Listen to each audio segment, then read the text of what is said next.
सगळ्यांचं पत्रकार मित्रांचं मनापासून या ठिकाणी स्वागत करतो। बराच वेळ तुम्ही इथे येऊन थांबला असाल, पण एक बैठक भारतीय जनता पक्षाची माननीय प्रदेश अध्यक्षाची आणि माननीय उपमुख्यमंत्री देवेंद्रजींच्या नेतृत्वात आणि अध्यक्षतेखाली चालू होती। ती बैठक संपवूनच आता प्रेस कॉन्फरन्सला आम्ही सगळे आलो आहोत। मी थेट माननीय देवेंद्रजींनाच निवेदन करेन की त्यांनी आपल्या सगळ्यांशी संवाद साधावा। धन्यवाद। आपल्या सगळ्यांचं या पत्रकार परिषदेमध्ये मी स्वागत करतो। मला वाटतं तोच नाही आणि आपल्याला कल्पना आहे की कालच भारताच्या लोकसभेच्या निवडणुकांचे आणि काही विधानसभेच्या निवडणुकांचे निकाल आले। पहिल्यांदा तर मी देशभरातल्या भाजपच्या आणि एनडीएच्या कार्यकर्त्यांचं आणि देशाच्या जनतेचे आभार मानतो की पंडित नेहरूंनंतर पुन्हा एकदा तिसऱ्यांदा देशाचे पंतप्रधान बनण्याचा आशीर्वाद हा माननीय मोदीजींना जनतेने दिला। कार्यकर्त्यांच्या प्रयत्नामुळे आणि जनतेच्या आशीर्वादामुळे तो मिळाला आणि भारतामध्ये एनडीएचं सरकार येत आहे आणि 62 नंतर पहिल्यांदा असं घडत आहे। त्यामुळे हा एक अतिशय ऐतिहासिक अशा प्रकारचा क्षण आहे। त्याबद्दल जनतेचे मी आभार मानतो। त्याचवेळी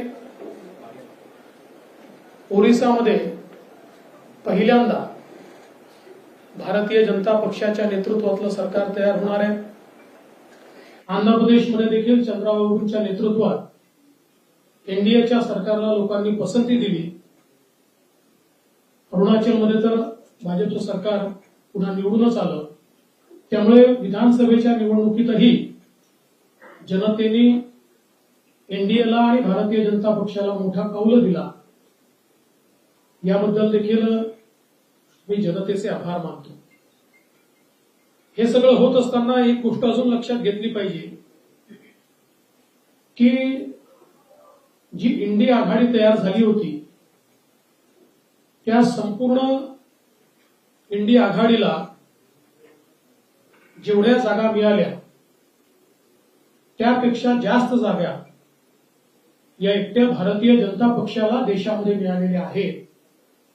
त्यामुळे सर्व लोकांनी एकत्रित येऊन एक मोठा नरेटिव्ह तयार करण्याचा प्रयत्न केला, तरी देखील भारतीय जनता पार्टी ही त्यांच्यापेक्षाही मोठी राहिली आणि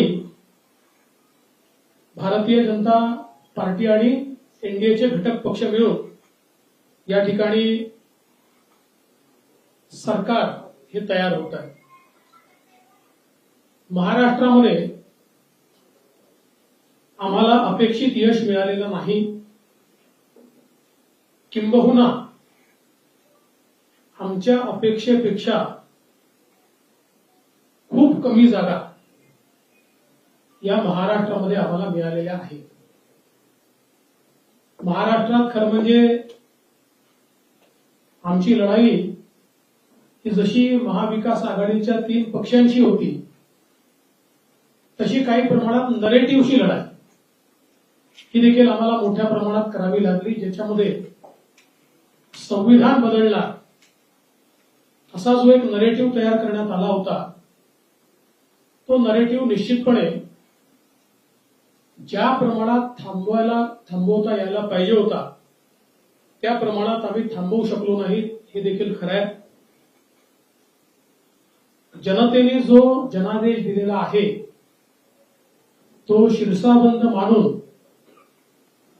या ठिकाणी पुढची तयारी करण्याचा आम्ही निर्णय घेतलेला आहे। त्यामुळे ज्यांना जास्त जागा मिळाल्या त्यांचे मी अभिनंदन करतो, पण त्याचवेळी काही गोष्टी या आपल्या पुढे निश्चितपणे मांडल्या गेल्या पाहिजेत असं माझं मत आहे। कारण इलेक्शनमध्ये एक इलेक्शनचं अर्थमॅटिक असतं. या अर्थमॅटिकमध्ये कुठेतरी आम्ही पराजित झालो असं माझं मत आहे. अर्थात याच्या बऱ्याच मीमांसा असू शकतात, त्या पुढे आम्ही करू. पण आपण जर बघितलं तर एकूण महाराष्ट्रामध्ये महाविकास आघाडीला ज्यांना जवळपास 30 जागा मिळाल्या त्यांना मिळालेलं मतदान आहे 43.91% आणि आम्हाला मिळालेलं मतदान आहे 43.60%. म्हणजे अर्धा टक्क्यापेक्षा देखील कमी फरकाने त्या ठिकाणी आम्ही नंबर जो आपल्याला पाहायला मिळतोय तो 17 आणि 30 आहे. दुसरं आपण जर मतांमध्ये बघितलं तर महाविकास आघाडीला 2,50,00,000 मतं मिळाली आणि महायुतीला 2,48,00,000 मतं मिळाली. म्हणजे प्रिसाइसली सांगायचं झालं तर 2,00,000 मतं आमच्यापेक्षा फक्त त्यांना जास्त मिळाली आहे. 2,03,192 मतं. दुसरं याच्यामध्ये आपण जर मुंबईचा विचार केला तर मुंबईमध्ये जरूर महाविकास आघाडीला 4 जागा आणि आम्हाला 2 जागा मिळाल्या आहेत. पण महाविकास आघाडीला मुंबईत 24,62,000 मतं आहेत आणि महायुतीला 26,67,000 मतं आहेत. म्हणजे मुंबईमध्ये 2,00,000 मतं आम्हाला महाविकास आघाडीपेक्षा जास्त मिळालेले आहे. हे देखील या ठिकाणी नमूद केलं पाहिजे. आता हे सगळं होत असताना साधारणपणे मी अरिथमेटिक का म्हटलं तर भारतीय जनता पक्षाचा विचार केला तर आमच्या 8 जागा अशा आहेत की ज्या 4% जास्त कमी फरकाने 4% कमी फरकाने ज्या जागा हरलो. 6 जागा अशा आहेत की ज्या 30,000च्या आत आम्ही त्या ठिकाणी हरलो आणि त्यातलेही आपल्याला माहिती आहे काही जागा तर अगदी 2,000 आणि 4,000 आम्ही हरलेलो आहोत. याचा अर्थ ही निवडणूक घासून झाली आणि त्याच्यामध्ये कुठेतरी अगदी फ्रॅक्शन्स ची कमतरता आल्यामुळे आमच्या जागांमध्ये मोठ्या प्रमाणात त्या ठिकाणी कमतरता आली. हे देखील मान्य केलं पाहिजे. अगदी आपण मागील वेळेचा जरी विचार केला तर 2019 साली भारतीय जनता पक्षाला 27.84% एवढी मतं होती. चष्मा घालून घेतो. 27.84 आणि त्याच्यावर आम्हाला 23 जागा होत्या. यावेळी आम्हाला 26.17 म्हणजे 1.5% कमी आमची मतं कमी झाली आहे. 1.5% कमी आहे. आमच्या जागा या 9 वर आलेल्या आहेत. काँग्रेसला 16.41 मतं होती. 1 जागा होती त्यांची. 16.41 वरून आता त्यांची मतं झाली 17% आणि त्यांच्या जागा झाल्या 13. त्यामुळे भारतीय जनता पार्टी किंवा एनडीए यांना महाराष्ट्रामध्ये लोकांनी नाकारलं अशी परिस्थिती नाही.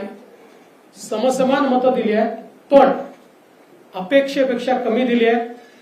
मागील वेळेच्या 2019 पेक्षा अगदी फ्रॅक्शननी कमी दिलेले आहे आणि त्याचवेळी इतर सगळे मतं कन्सॉलिडेट होऊन त्यांच्या कन्सॉलिडेशनमध्ये काही नरेटिव्ह हे जे त्यांच्या बाजूने गेले त्या नरेटिव्हचा निश्चितपणे त्यांना एक स्वीपिंग फायदा झाला आणि त्यामुळे आम्ही या निवडणुकीमध्ये निवडून येऊ शकलेलो नाही. आज आम्ही बसून या संपूर्ण निवडणुकीचा आढावा घेतलाय. काही लोकांनी आम्हाला कळवलं होतं. कालच अध्यक्षांनी खरं म्हणजे घोषित केलं होतं की आज ही बैठक घ्यायची आहे. त्यामुळे अनेक लोक म्हणाले आम्ही एवढ्या वेळेवर येऊ शकणार नाहीत. काही ठिकाणी काउंटिंगच्या नंतर उशिरापर्यंत 12 वाजेपर्यंत काउंटिंग चाललं किंवा वेगवेगळ्या प्रकारच्या त्या ठिकाणी अडचणी होत्या. त्यामुळे अजून एक बैठक या संदर्भातली सविस्तर दिवसभराची अशी आम्ही येत्या काळामध्ये घेणार आहोत. कोणते मुद्दे प्रामुख्याने होते त्याचा आम्ही ज्यावेळेस विचार केला तर काही मुद्दे पॅन महाराष्ट्र आम्हाला लक्षात आले, काही मुद्दे मतदारसंघाच्या लक्षात आले, काही ठिकाणी आमच्या उमेदवारांची 2-2 वेळा 3-3 वेळा निवडून आल्यामुळे काही अँटी इन्कम्बन्सी आमच्या लक्षात आली की जी अँटी इन्कम्बन्सी आम्ही सुरुवातीच्या काळात ओळखू शकलो नव्हतो. विशेषतः काही ठिकाणी शेतकऱ्यांचे जे मुद्दे आहेत, म्हणजे कांद्याचा मुद्दा असेल, याचा निश्चितपणे काही प्रमाणात परिणाम झालेला आहे.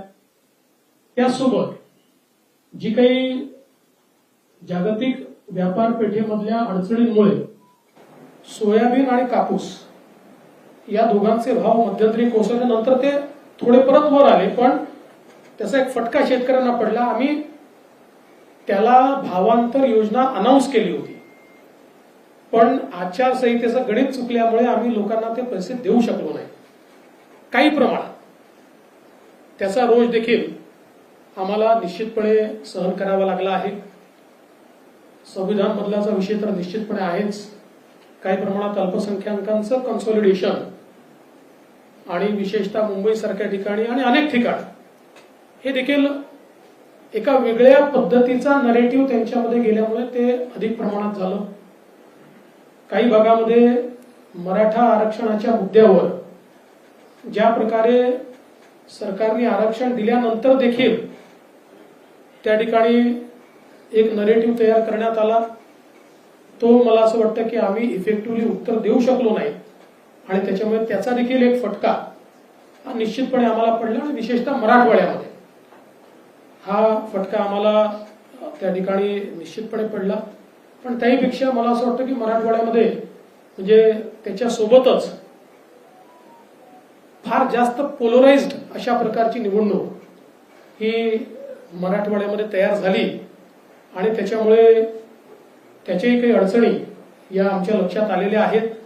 त्याची काय सुधारणा केली पाहिजे ती निश्चितपणे आम्ही करू आणि इफेक्टिव्हली जे काही काम आपण केलेलं आहे त्या संदर्भात लोकांपर्यंत पोहोचवण्याचा प्रयत्न आम्ही करू.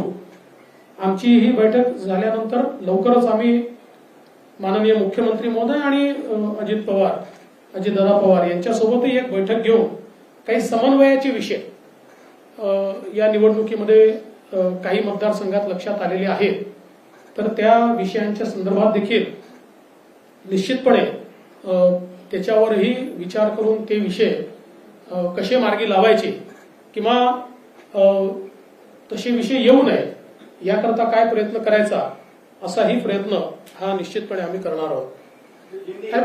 बाबा माझं होऊ द्या ना, माझं निवेदन संपलं तर हिंदीत ना. मी कुठे जात नाही, काही घाई करू नका. एकूणच या निवडणुकीमध्ये भारतीय जनता पार्टी म्हणून कार्यकर्त्यांनी उत्तम काम केलेलं आहे.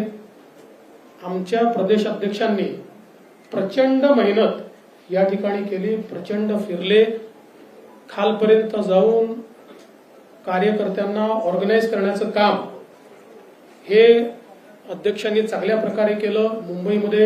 मुंबईच्या अध्यक्षांनी स्वतः लक्ष घालून खालपर्यंत पार्टी ऍक्टिव्हेट केली. त्यामुळे जरी आम्हाला जागा कमी पडल्या असल्या तरी देखील मी दोन्ही अध्यक्षांचं या ठिकाणी मनापासून अभिनंदन करतो की त्यांनी अतिशय चांगलं काम या निवडणुकीमध्ये केलंय. आणि मुळातच शेवटी हे किती स्टॅटिस्टिक्स मी मांडलं असलं तरी जागा कमी आलेल्या आहेत ही फॅक्ट आपल्याला या ठिकाणी मान्य करावी लागेल.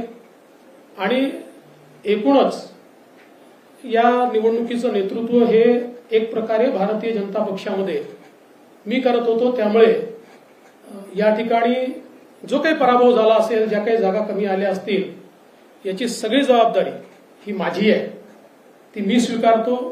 मी हे मान्य करतो की कुठेतरी मी स्वतः याच्यामध्ये कमी पडलेलो आहे आणि ती कमतरता भरून काढण्याचा प्रयत्न पूर्णपणे करणार आहे.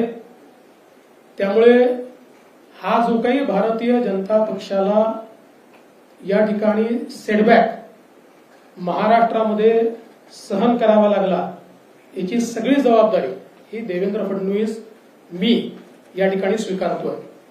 आणि मी पक्षाला एक विनंती अजून करणार आहे. अर्थात भारतीय जनता पक्षामध्ये पक्ष सगळे निर्णय करतो की आता मला विधानसभेकरता पूर्ण वेळ त्या ठिकाणी उतरायचा आहे. त्याच्यामुळे मी भारतीय जनता पक्षाच्या शीर्षस्थ नेतृत्वाला ही विनंती करणार आहे की त्यांनी मला सरकारमधनं मोकळं करावं आणि पक्षामध्ये पूर्ण वेळ काम करण्याची त्यांनी संधी द्यावी, जेणेकरून ज्या काही कमतरता राहिल्या आहेत त्या कमतरता पूर्ण करण्याच्या दृष्टीने मला माझा पूर्ण वेळ देता येईल. अर्थात बाहेर राहिलो तरी सरकारमध्ये जे काही आम्हाला करायचं आहे ते आमची टीम करेल, त्यांच्यासोबत मी असणारच आहे. या संदर्भात लवकरच पक्षाच्या वरिष्ठांना मी भेटणार आहे आणि मग त्यांच्या सल्ल्याने ते जे सांगतील त्यानुसार पुढची कारवाई मी करेन. हिंदी हिंदी हिंदी रे बाबा थांबा.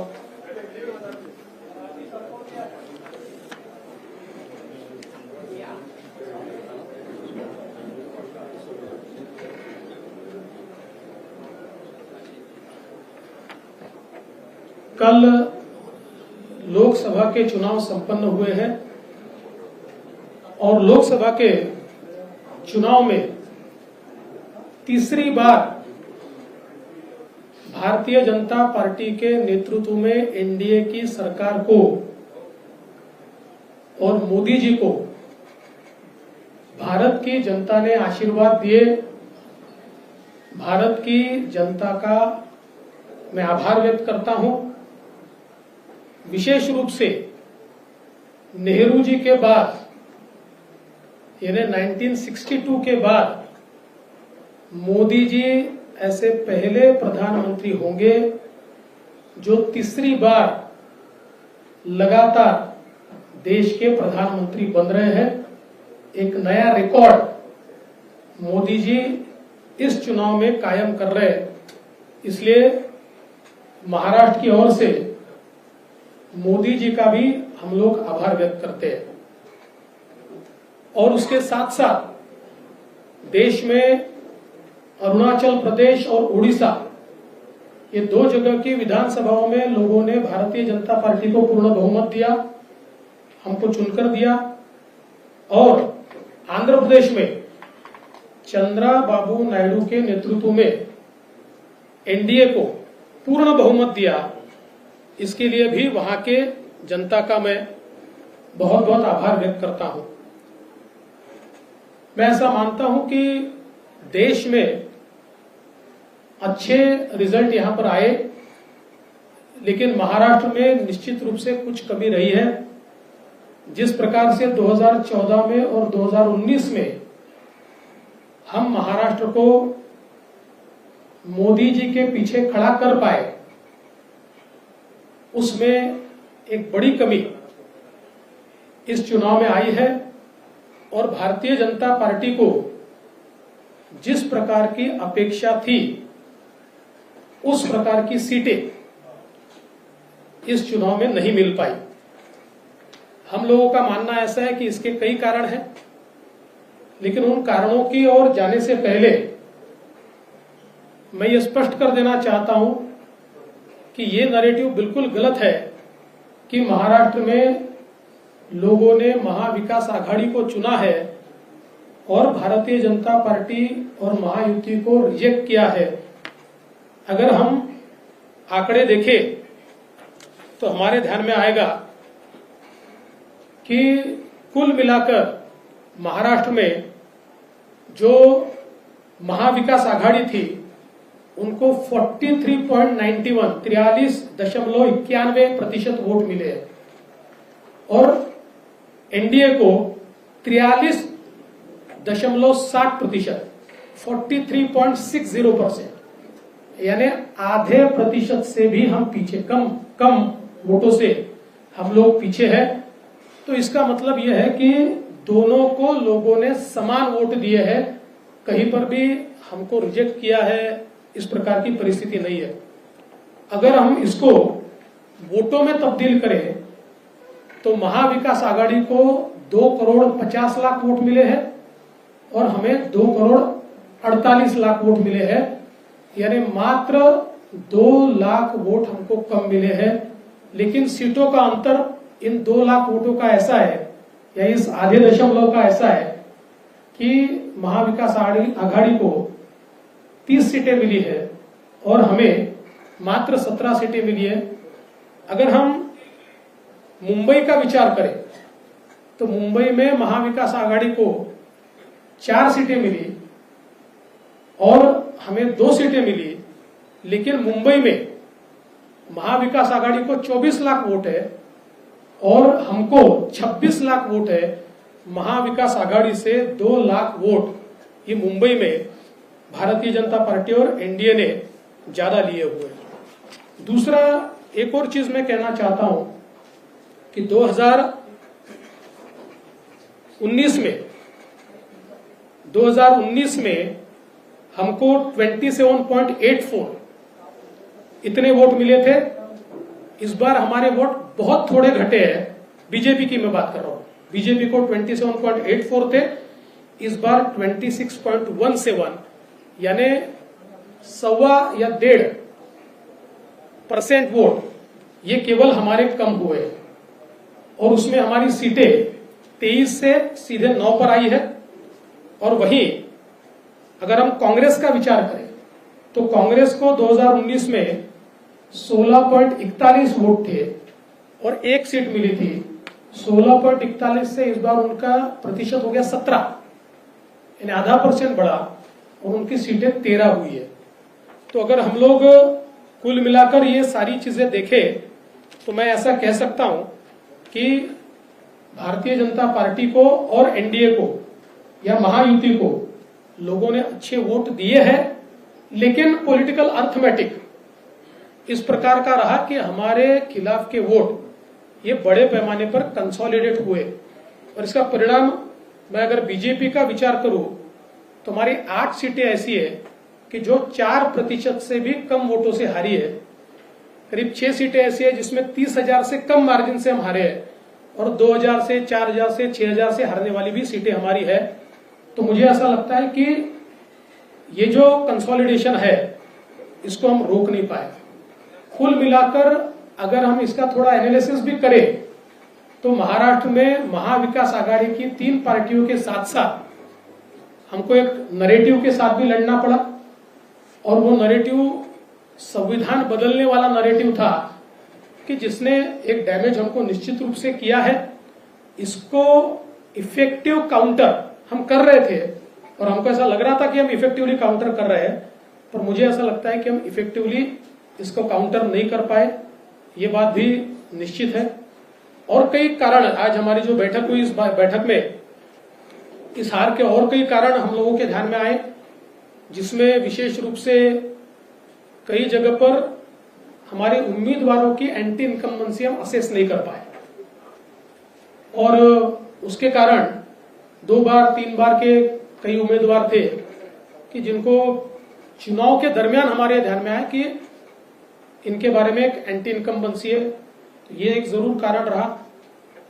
हमारा जो पैच का पट्टा है उसमें जो पैच के एक्सपोर्ट के बारे में डिसीजन थोड़ा लेट हुआ, डिसीजन तो हुआ लेकिन उससे पहले सरकार पैच खरीद रही थी, लेकिन नरेटिव एक बड़ा उसमें तैयार हुआ जो उन सीटों पर हमारे कुछ वोटों को कम किया उसने, और उसका भी हम लोगों को प्रॉब्लम कुछ न कुछ पैमाने पर हुआ है। इसके साथ साथ सोयाबीन और कपास के बारे में मुझे ऐसा लगता है कि उसमें हम लोगों ने जो अनाउंसमेंट की थी कि जो भावांतर योजना के तहत हम किसानों को मदद करेंगे, उस भावांतर योजना को हम लोग आचार संहिता से पहले लागू नहीं कर पाए, लोगों को हम पैसा नहीं दे पाए। तो उसमें भी एक हम लोगों की कमी रही है। और इसके साथ साथ और भी कई कमियां हमारी हैं, जिन कमियों के ऊपर हमने विचार किया और मुझे ऐसा लगता है कि इन कारणों के चलते कुछ सीटें हमारी निश्चित रूप से कम हुई। एक हम लोग बड़ा ब्रेनस्टॉर्मिंग भी इसके ऊपर करेंगे अभी आज हमारे कई वरिष्ठ नेता नहीं पहुंच पाए क्योंकि कल देर रात तक काउंटिंग चली है। तो हम लोग सब लोग मिलकर फिर एक बार एक ब्रेनस्टॉर्मिंग करके और विधानसभा के लिए हमारी स्ट्रेटेजी तय करेंगे। और मैं निश्चित रूप से जो आंकड़े मैंने आपके सामने रखे हैं, ये आंकड़े इस बात को प्रूव करते हैं कि जरूर महाविकास आघाड़ी को एक इमोशनल एडवांटेज इन आंकड़ों से मिला होगा, लेकिन जमीन पर आज हम मजबूत हैं और अपनी गलतियों को दूर करके वापिस लोगों के बीच जाकर हम लोग जो हमको अधिक का लोगों से आशीर्वाद चाहिए वो संपादित करने की कोशिश करेंगे। इस पूरे चुनाव में हमारे प्रदेश के अध्यक्ष बावनकुळे जी, हमारे मुंबई के अध्यक्ष आशीष शेलार जी, इन्होंने बहुत अच्छा काम किया है। मैं निश्चित रूप से उनकी प्रशंसा करता हूं। कार्यकर्ताओं ने भी जी जान से काम किया है। भारतीय जनता पार्टी के कार्यकर्ताओं ने केवल खुद की कॉन्स्टिट्यूएंसी में नहीं, शिवसेना की और एनसीपी की कॉन्स्टिट्यूएंसी में भी बहुत अच्छे से काम किया है। हाँ, ये जरूर है और जो मैं स्पष्ट रूप से मान्य करता हूं कि हमारे जो मित्र हैं उनके साथ नीचे कुछ प्रश्न निर्माण हुए हैं जिसको हमें पाटना होगा, जो हमने चिन्हित किए हैं। और जल्दी ही हम लोग मुख्यमंत्री जी और उप मुख्यमंत्री जी के साथ बैठेंगे और बैठकर इसके ऊपर भी हम लोग निर्णय करेंगे। और साथ साथ महाराष्ट्र में चूंकि एक प्रकार से भारतीय जनता पार्टी की सारी जिम्मेदारी महाराष्ट्र में एक लीडर के रूप में मेरे ऊपर थी, तो ये जो हमारा महाराष्ट्र में डिबैकल हुआ है या जो हमें एक प्रकार से हार मिली है, हमारी सीटें कम हुई है, इसकी पूरी जिम्मेदारी ये मेरी है। मैं इस जिम्मेदारी को स्वीकारता हूं। कहां कमियां रही है उसको पूरा करने की कोशिश करूंगा। मैं भागने वाला आदमी तो हूं नहीं और जोरों से मैदान में उतरूंगा और हमारी पूरी पार्टी को साथ में लेकर हम लोग वापस नई स्ट्रैटेजी तैयार करेंगे और नई स्ट्रैटेजी तैयार करके हम लोग जनता के बीच जाएंगे। जनता का जो विश्वास है उस विश्वास को हम लोग संपादित करेंगे।